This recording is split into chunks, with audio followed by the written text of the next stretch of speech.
Well, I'll do a few quick announcements. Dan and Chris have already heard this from yesterday. Um, our picnic is coming up on July 17th up at Lookout Mountain again.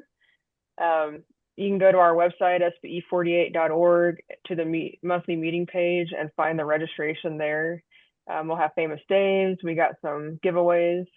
And then next month, I haven't confirmed yet, but we should have Darren Paley from Wheatstone joining us, and we'll be meeting back in person here at the conference room, and Darren will be joining us online.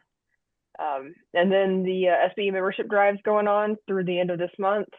Recruit new members, have them put your name in the referral list, and you can win prizes from the SBE, as well as they give you like $5 off up to a certain amount of people for your next year's dues. So it's a really good deal. Anyways, I think that covers it for all the announcements. Paul, thank you, and Nick as well. Thank you both for joining us, and I'll let you have it. Yeah, absolutely. Well, thanks for inviting us and for all the friendship and support that sits on this call.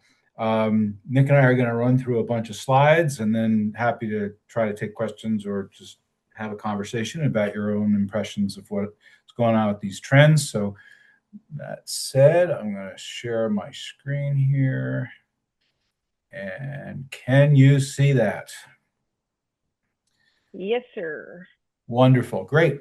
All right. Well, I think everybody on this call knows, but I'm the editor of the trade publication Radio World, and my colleague Nick Langen is our editor of our Smart Brief newsletter and a contributor. And this is a tasting sampler from the show. Radio, of course, was only a small slice of this convention for media, technology, and content professionals. Overall, there was a lot of discussion around several core pillars of the media ecosystem. And those would include the huge role of sports in media these days, the explosion in the so-called creator economy, the massive impact of streaming, both video and audio streaming, the integration of AI into virtually every corner of media, and the transformative technologies of virtualization and the cloud. These are themes we expect that the NAB show will continue to explore and expand into in the coming years. And all of these themes, of course, also have some bearing in radio. The physical experience was influenced by the completion of an overhaul to the Convention Center campus after they opened the massive new West Hall a few years ago. Now they've brought the legacy campus up to speed, including the Central and North halls. This is the new front that many of us. Now I'm hearing myself back on loop there. Oh, it cleared up. Okay, great. The facing of these legacy buildings now matches that of the West Hall, and the Central Hall has this big, bright, new grand lobby. There's a glass curtain wall with lots of natural light and a huge a huge digital display screen off, not visible in this photo. If you had a reason to go over to the South Hall, there's also an interior concourse to get you there, but the NAB show did not include the South Hall this year because WrestleMania was in town. The convention center is big enough to host multiple large events. And with WrestleMania 42 happening elsewhere in the city, there was an event called WWE World in the South Hall. They promised it was a fan experience, promising superstars, podcasts, recordings, memorabilia, and the largest WWE superstore in WrestleMania history. Nothing to do with radio, but we did see a lot of people walking around the city with very large belt buckles, like that guy is wearing there, and like the dude behind him is carrying over his shoulder. Just walking down the strip carrying their big belt buckles. The NAB show this year did concentrate many of the radio and TV tech exhibitors into the Central Hall in an area around a TV and radio headquarters. This was an important change. It created a rational experience for a lot of us. Not all radio companies were there. There were quite a few relevant companies elsewhere in Central and some over in the West Hall, but this was an area I spent most of my time in, and it really concentrated the show experience. This is just inside the west-facing front, the new front of the convention center, facing the monorail station. This was a hit with the folks that we talked to. And there was just much less running between various convention halls. The NAB has confirmed to me they'll do something like this again next year. Nick? Thank you, Paul, and a good morning to everyone there. It's a pleasure to be here. We've talked about in Radio World for several years the growing role of the cloud. This year, those announcements really ramped up. We get emails from vendors prior to the show, and one after another was on a cloud theme, particularly in radio automation, music scheduling, other functions that are common in software, but until now usually have to run on premise locally. These were just a few examples that we saw. RCS Selectors Cloud. The company already has a big presence in cloud automation with its Zeta Cloud, and now its popular Selector music scheduling platform is a cloud native system as well. Wide Orbit is making a big push for its brand new Aurora platform, and it emphasizes it can work in the cloud, on-prem, or in hybrid mode. And it supports existing wide orbit automation users. It can be installed as an update. Radio.cloud, it has cloud right in its name. It's introduced a music scheduler called Curator.cloud. And broadcast electronics, we've covered this in Radio World. It's under new ownership led by Rich Redmond. And the latest version of BE's Audio Vault platform has a fully revamped cloud version. Now, in our next slide, Mary Del Grande, the leader of V Creative, she captured this trend shortly before the convention when her company announced integrations with the cloud-based automation systems from Wide Orbit and RCS. She said the industry is rapidly moving away from fragile, locally managed infrastructure towards scalable, cloud-based workflows. With this change, she mentioned several of the common reasons companies are exploring cloud solutions. IT teams no longer have to manage hardware, perform repetitive software updates on local computers, or troubleshoot failures related to local servers. There were so many examples during my time in the Central Hall that we could cite. This particular one combines the cloud with AI trends. It's Enco, and they showed the AI Track dynamic content insertion technology. AI Track is a cloud-native platform that lets you schedule AI-based audio segments for both live and automated programming. As you can see on the list, it's accessible through any browser, works with any automation. It uses generative AI models and natural sounding synthetic voices. It uses what Enco calls a foundation prompt framework to streamline AI processes into templates that make it easier for a station's staff to use. It has features like multi-voice capabilities, speech realism, and voice cloning, and it's all from the cloud. The cloud is also changing how content is distributed, and radio content distribution was an area that saw quite a bit of activity at NAB as well. This is Skyview Networks. It was promoting Cirocast, a cloud-native audio distribution platform for radio. It bills it as the first radio distribution platform to perform real-time per affiliate ad assembly and automation triggering in the cloud.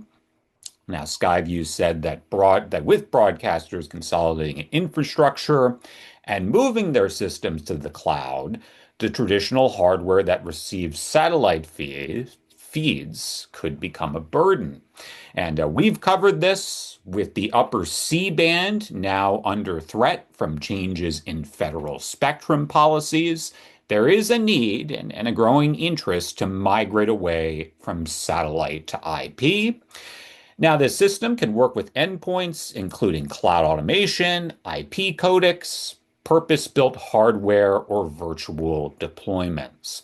Skyview said its approach will benefit stations as well as syndicators, and that this improves on other IP audio distribution platforms because it supports ad targeting and content personalization without proprietary hardware. It's all where this seems to be moving. There's a lot going on in this graphic to absorb, but at the center, Serocast is its feed orchestrator. Your live or recorded audio is delivered to the cloud. Ad traffic instructions and commercial audio connect through Skyview's AdView inventory management platform or a network's own traffic system. Then the feed orchestrator detects break markers and selects the correct spot by market and campaign. Pretty cool stuff. It normalizes loudness and mixes a unique feed for each endpoint. And Nick, that's not the only new option for distribution. There was a company called Adventure 33. They were in the Max Connect booth, and they were promoting an audio delivery ecosystem called Prism. It's designed for networks, content syndicators, and broadcasters distributing audio to multiple affiliates or endpoints. It is intended to replace legacy satellite and SDL distribution entirely. It integrates dedicated hardware and virtual endpoints, uses a cloud-based management portal, and a globally distributed audio delivery network. And again, they're saying not just for networks and content syndicators, but for broadcasters distributing audio to multiple affiliates that want to eliminate satellite infrastructure or modernize their aging SDL links. Prism promises carrier-grade reliability over the public internet or private SD-WAN infrastructure. I was honored to moderate a session myself on the show floor. I saluted Andy Gladding, this year's recipient of our Radio World Excellence in Engineering Award. And then Andy and I were joined by Bud Williamson for a conversation called Radio, the New Boutique Business. Andy and Bud are engineers. They also each own one or more radio stations. And in our conversation, we talked about what that entails, and specifically the idea that owning a station is a great fit for Gen X and millennial professionals. Andy told me that people his age and the age of his younger wife are looking for an opportunity to do something outstanding in their communities. And that might be as varied as buying farms, opening retail establishments, or looking for other ways to have a local impact with businesses, which kind of defines what local radio is all about, or used to be. We had a nice group attending, and I really enjoyed talking with them. They're both very passionate about our business and very generous with their time at sharing advice with anyone who asks. A nice moment for Bill Dahlstrom came when he received the Meritorious Service Award from the Association of Public Radio Engineers. He celebrated with his family here. His kids surprised him by traveling in from Minnesota for the event. Bill is the chief engineer for Minnesota Public Radio and American Public Media. I was curious, by the way, whether the financial situation in public radio broadcasting these days would affect attendance at the Public Radio Engineering Conference.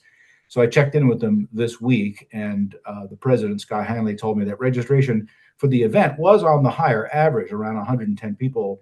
That included about a third of them attending virtually, which was up.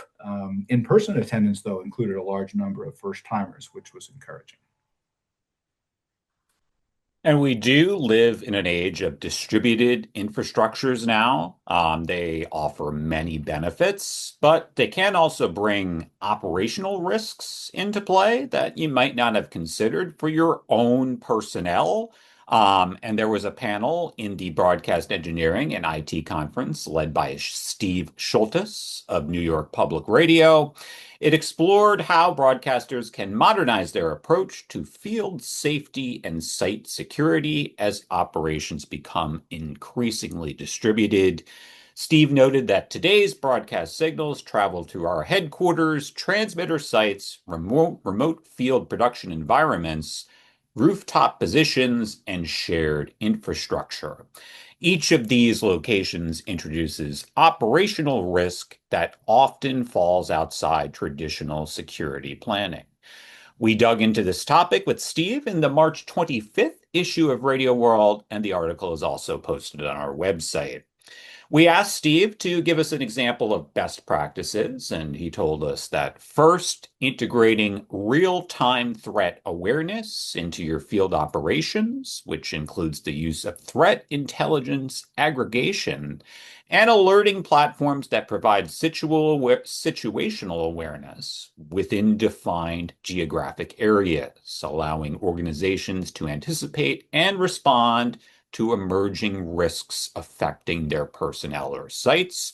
Also important, Steve said, is enhancing physical site monitoring with intelligent video and analytics. He said that AI-assisted analysis can help identify unusual behavior, perimeter breaches, or developing threats sooner, enabling faster escalation to internal teams or even law enforcement when necessary. And at the end of the day, our people are still our most important asset. You can find this article on our website by searching for Schultes. Meanwhile, Rob Bertrand of Inrush Broadcast Services spoke at the Public Radio Engineering Conference about PPM and its impact on spoken word stations. Rob dug into the Nielsen PPM system back in 2014 when he was at CBS in New York, and he was responsible for the big all news and all sports stations there. Later on, at WAMU in Washington, he applied a lot of what he learned to help that public station reach the top of the ratings heap in the district. But as the pandemic upended all kinds of things, including radio ratings, he began to wonder if the passionate public media audiences were really turning away from their stations, as the ratings then seemed to indicate. Now, public stations don't have the same kind of centralized standards-bearing teams that big commercial operators do, so the ratings accuracy question has yet to be figured out in public media. So Rob built a PPM lab to start studying stations across the country, particularly the level of PPM aiding consistency on station streams. His findings appear to indicate that spoken word stations, particularly public all news stations, are being undercounted by the PPM. Now, Rob laid out steps that stations can take to help remedy this. It begins with an analysis of their PPM encoding performance. For stations that don't own a Telos watermark analyzer, Inrush is able to assist them with this analysis and provide consultation to staff engineers on how to address the deficits or deliver on-site work to correct issues between the studio and transmitter site air chains. Rob has an article about this in the next Radio World free ebook we definitely encourage you to check out. It comes out in a week or so. It is all about optimizing your air chain. And to be clear, Rob doesn't bash PPM. He says it's a good system when used correctly, but he said that spoken word stations in particular just need a little help to make sure they're being counted right. Back to you, Paul. Well, the SBE NS workshop is one of the traditional kickoffs at the convention, but this year it was held at the end of the show schedule. It was on Tuesday and Wednesday, and there were two tracks, one about RF basics, the other called Emerging Technology. These photos are from last year, by the way. There was a notable session about loudness and dialogue intelligibility, relevant for television, of course, but radio and audio streamers need to focus on it too. Radio now produces more video to stream and post, and radio stations, of course, stream their audio. David Bialik helped put the loudness session together. I asked him to help me understand, why does loudness matter? He sent me this photo of himself, self-explanatory, nothing like getting blasted away by a loud commercial in the middle of your favorite mellow me time. But many recording studios now are checking loudness as part of their quality assurance steps. And it's becoming more of an issue with states like California adopting legislation that regulates loudness of commercials, not only in broadcast, but over the web.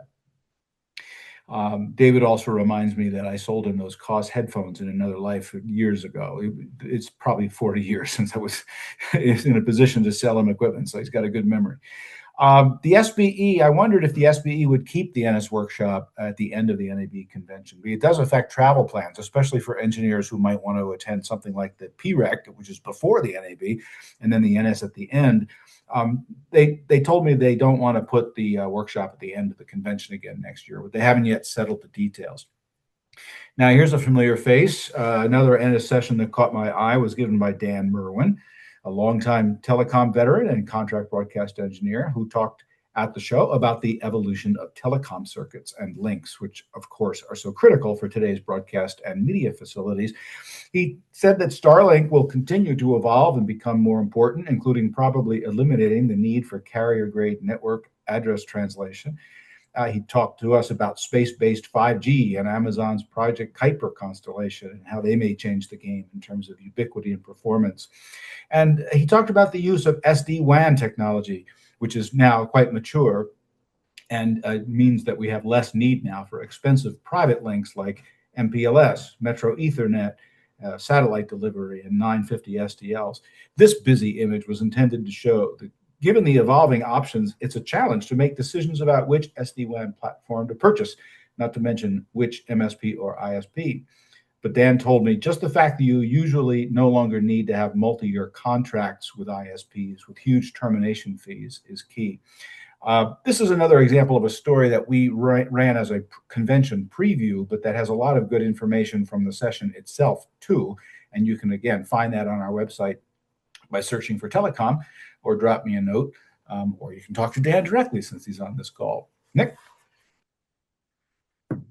So back out on the show floor, and by the way, Tuesday of the show, 30,000 steps. That was my peak.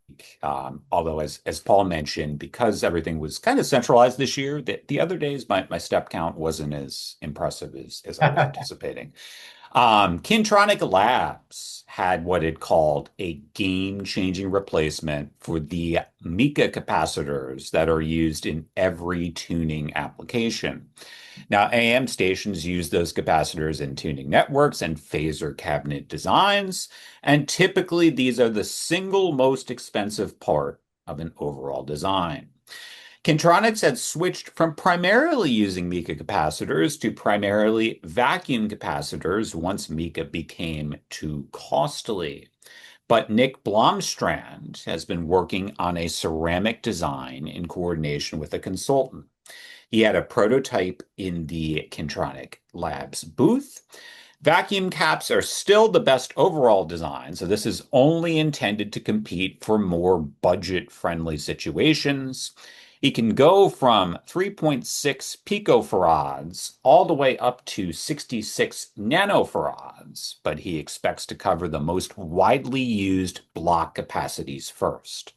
Most of these will be rated for 15 kilovolt peak or 10 kilovolt RMS.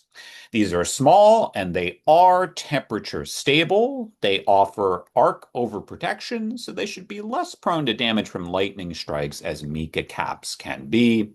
All of this is particularly notable if you work in areas like the Great Plains or Florida. Lightning is the single biggest cause of failures of Mica capacitors, which again are quite expensive to replace. Now, Dielectric was also on hand, highlighting its new Ringmaster series of high-efficiency FN antenna systems. It previewed these last year, and they started shipping last summer. The company said the design offers powerful reductions in complexity and tower load thanks to the use of fewer radiating elements. Its wavelength spacing design integrates both full and half wavelength spaced arrays to achieve full FM bandwidth, something the company says was previously associated with half wave spacing only. The design achieves reductions in antenna weight and loading and potentially costs. The design also introduces controlled elevation pattern shaping.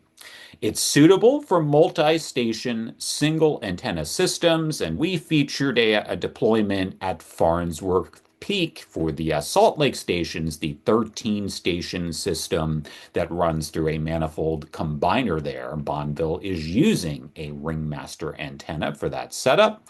And as shown here, Vertical Bridge installed an auxiliary system at Cedar Hill to transmit FM and HD radio signals for the 10 stations there serving Dallas, Fort Worth.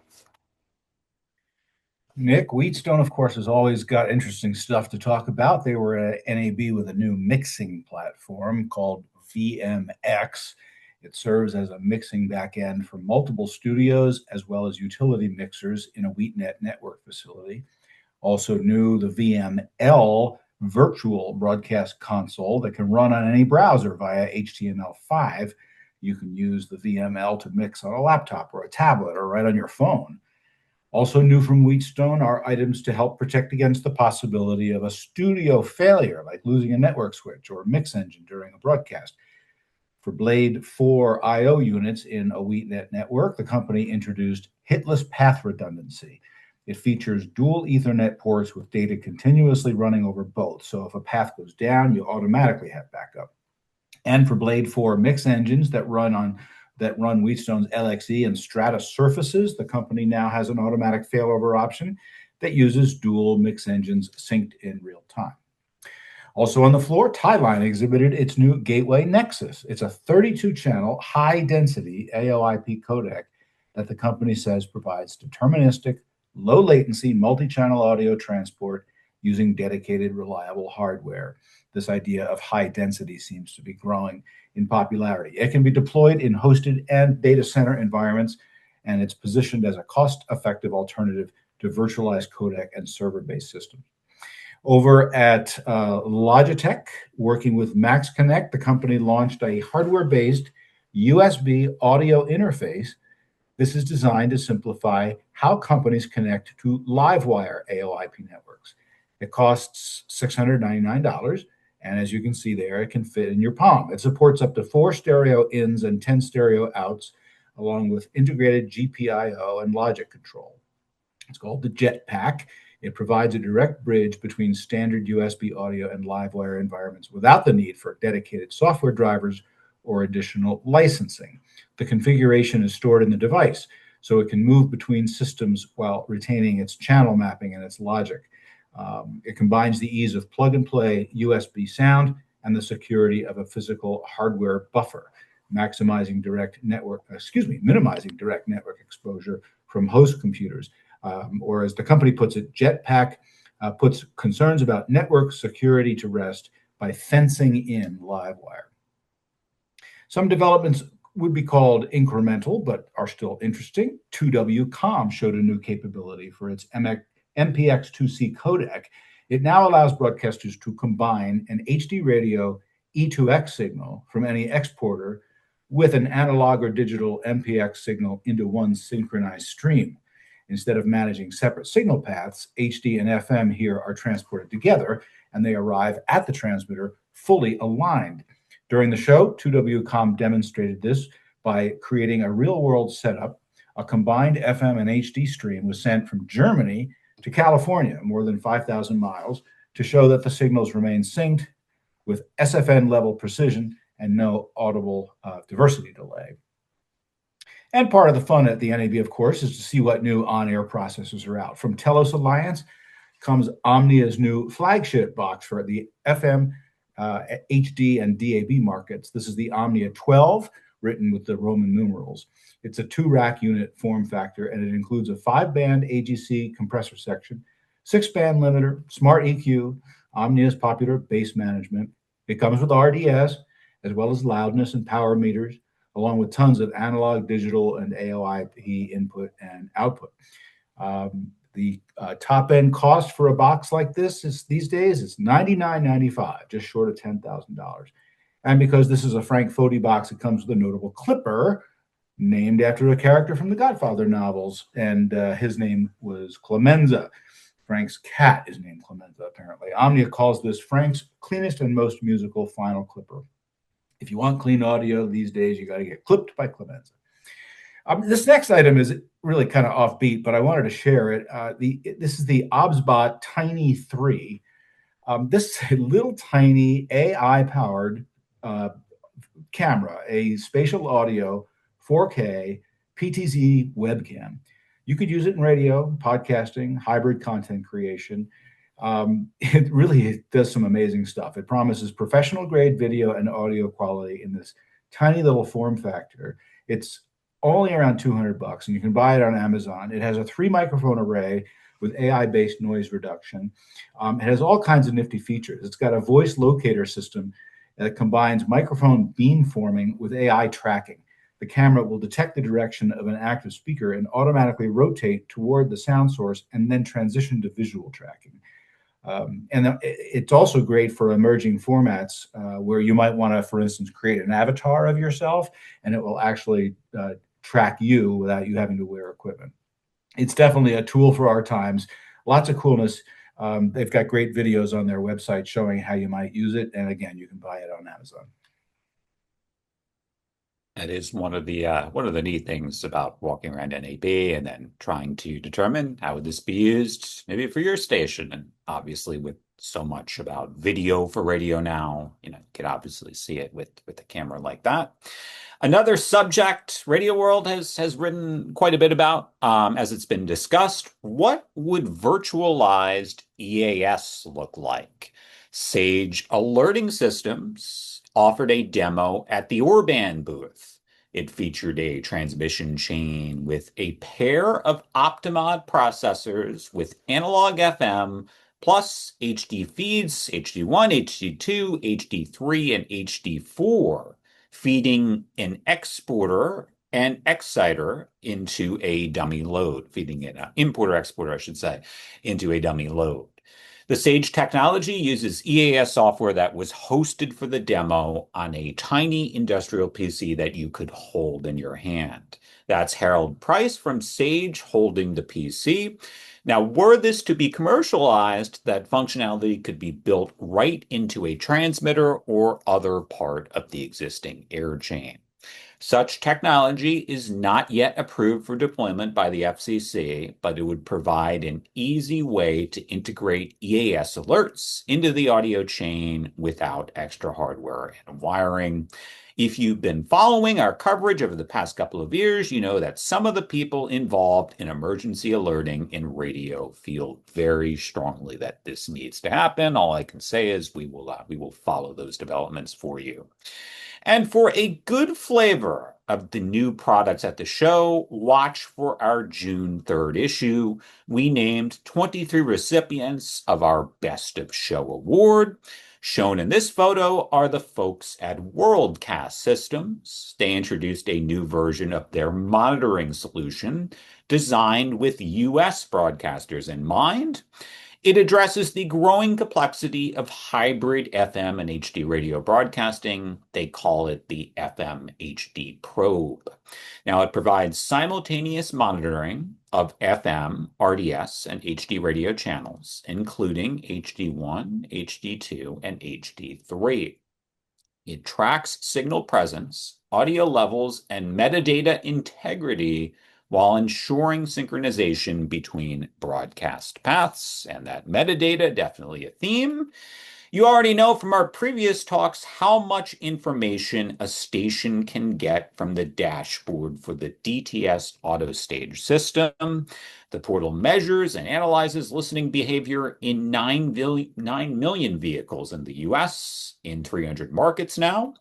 Xperi says its sample sizes are now many times larger than similar panels used, I should say, by radio rating services. Now, Xperi is offering a premium access level on a subscription basis. Stations can see exactly where they rank in their market and neighboring markets across various day parts, and they can get that info within 24 hours.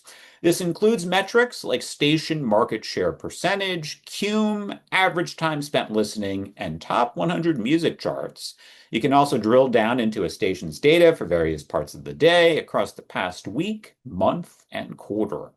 The price is structured for commercial and non-commercial categories determined by market size and BIA revenue market ranking. Back to you, Paul.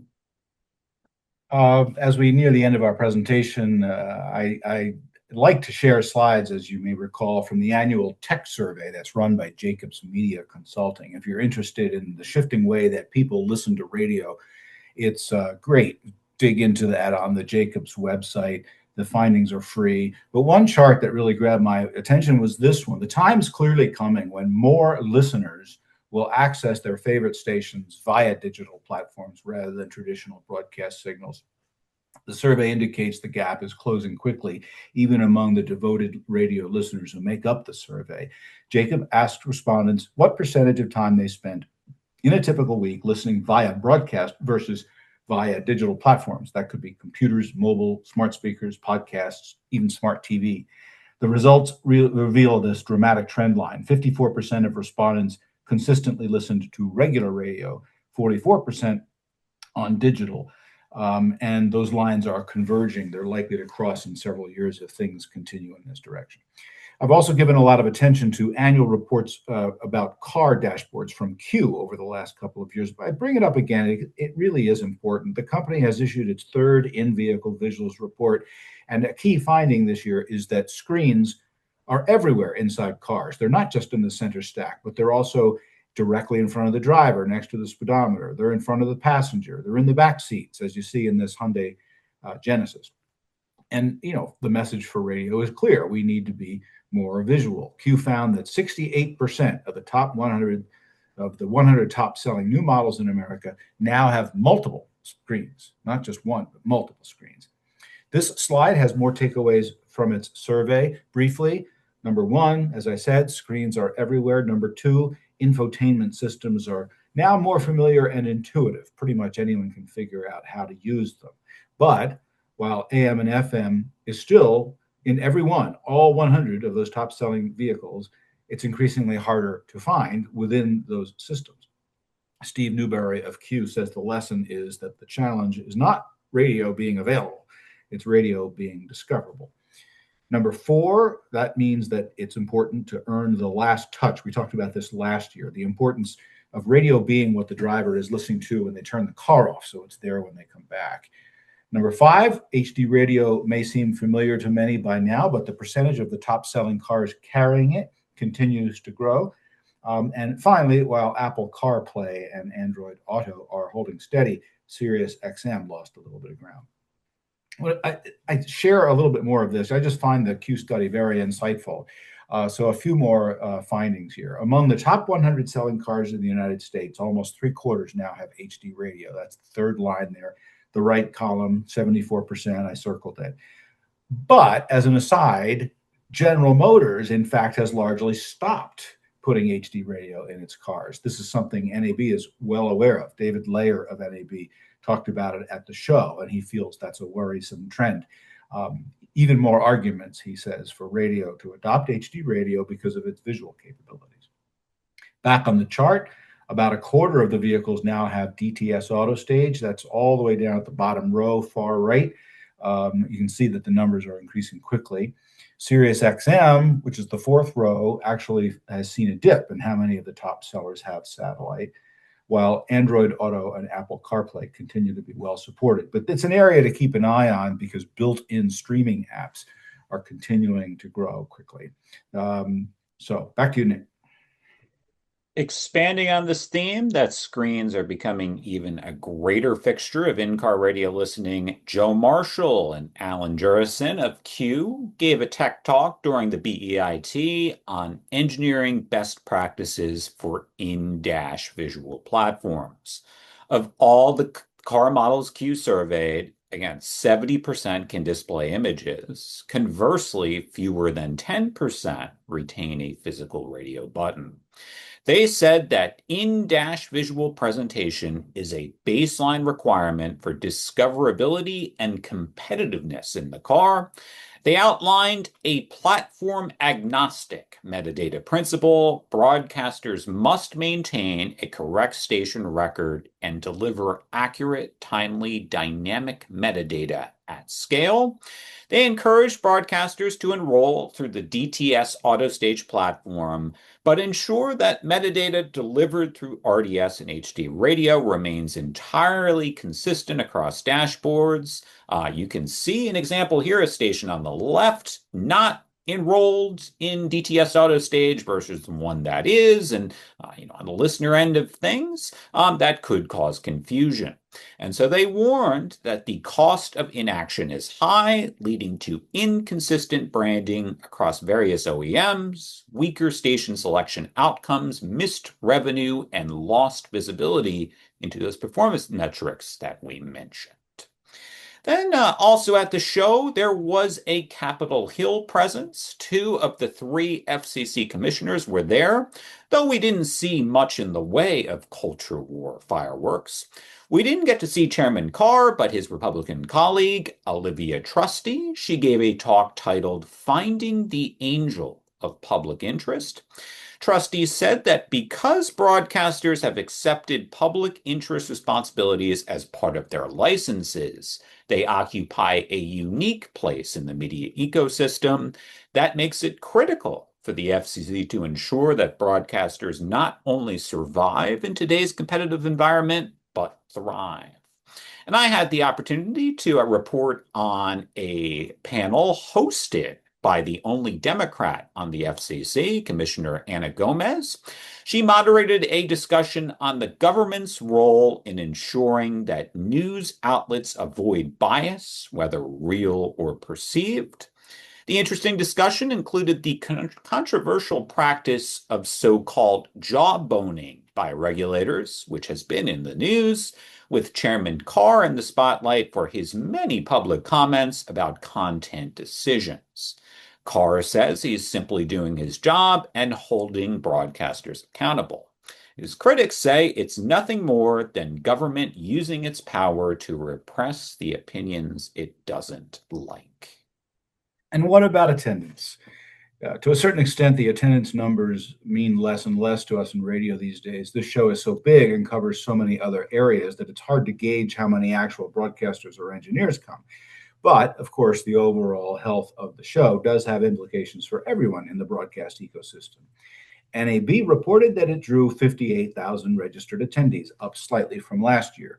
This did not translate to big crowds in the broadcast exhibits. Virtually every vendor and attendee I talked to felt that broadcast attendance was relatively light.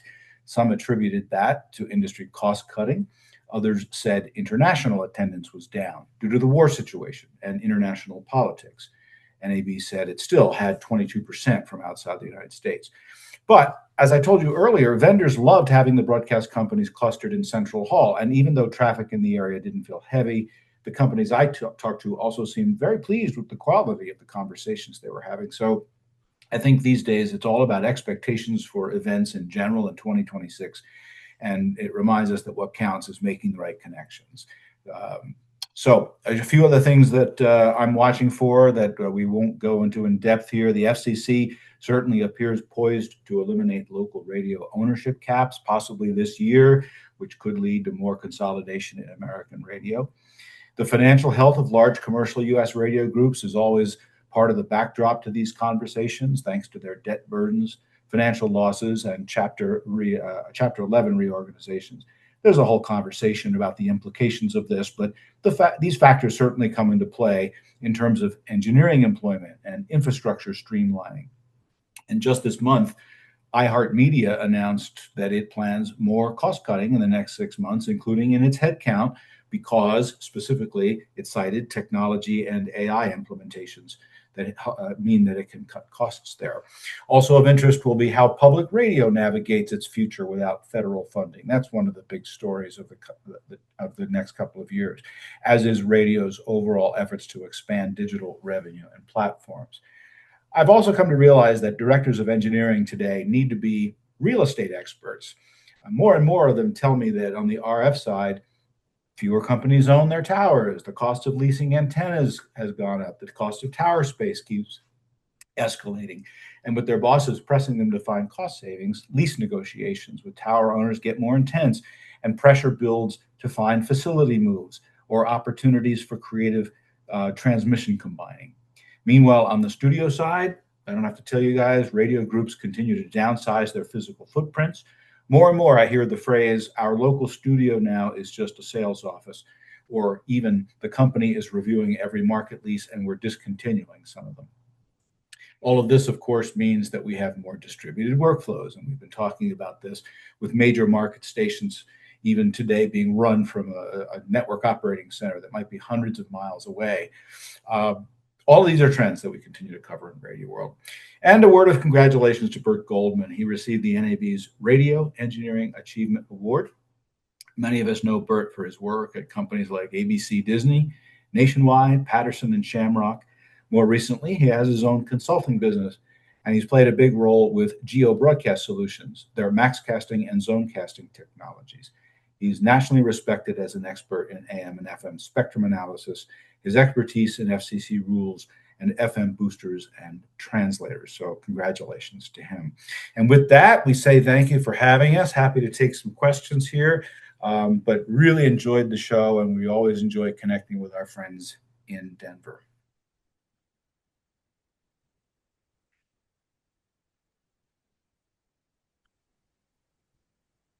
Very nice. Thank you very much.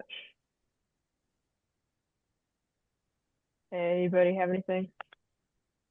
We're a quiet bunch. That's all right. I'm curious if those comments, Chris, about the life of a director of engineering these days being so much about real estate management, if that rings true. Well, it does ring true, but for me it's for a totally different reason. We pretty much own all our own sites, most of them. But I deal with a lot of real estate. I deal with real estate acquisitions and sales and leasing and all of those kind of things. So probably for a different reason than you specified there. But I do get it, especially as we see more and more groups and licensees selling off their sites to to Vertical Bridge and American Tower and other companies like that. Makes a lot of sense to do all that. I was kind of on the leading edge of that way back in like 1980, when Gary Hess, you probably remember Gary, he was my boss at SJR Communications there in Dallas, and when they decided to sell that station, the Big FM there in Dallas, he convinced them to keep the tower, sell the station, keep the tower, and then later he got together with he was with American Radio Systems, and he convinced Steve Dodge to, yes, sell all the stations, keep all the towers, and that was how American Tower Systems was born. And so it's quite the business now. I kind of wonder where it's going though long term in terms of broadcast for those groups. So I guess it's remains to be seen. Yeah, it certainly is a time in our business that feels very weird,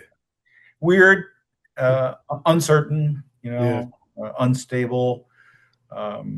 There's some pockets of it that are booming, and we're seeing shifting, but spectrums remains desirable in general, and yet the role of radio in our cultural life has changed so much. So it can be a little scary.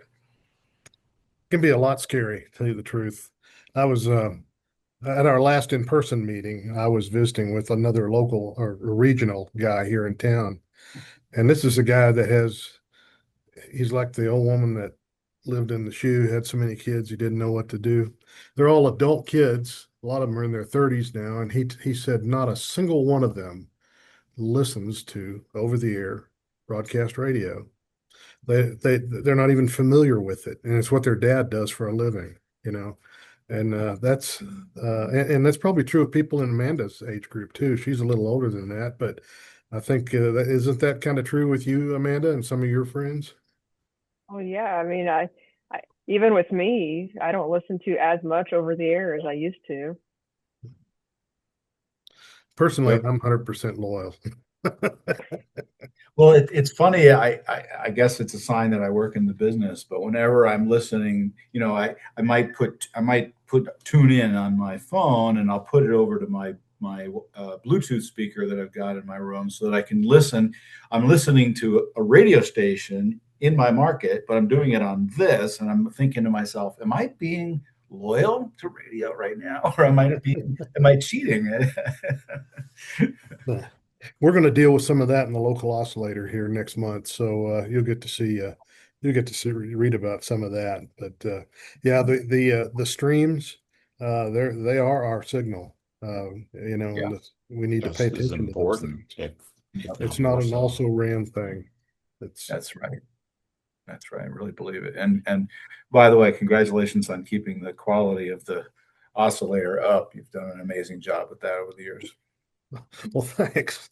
Yeah, I can't believe it's been so many years with that thing, and we just keep on going. Yep. Yep. Long may it rain. Never sold a single ad either. Well, good deal. If there's no other questions, we'll say goodbye. But thank you again, and we always appreciate the partnership and the long relationships that are on this call, as I said. And let us know if we can be of any help to you guys. Yeah, thank you very much for joining us. Yeah. Thanks for your time, Paul and Nick. Thanks, Appreciate you. guys. Absolute pleasure. Thank you for having us. Talk to you soon. All right, see you. Right.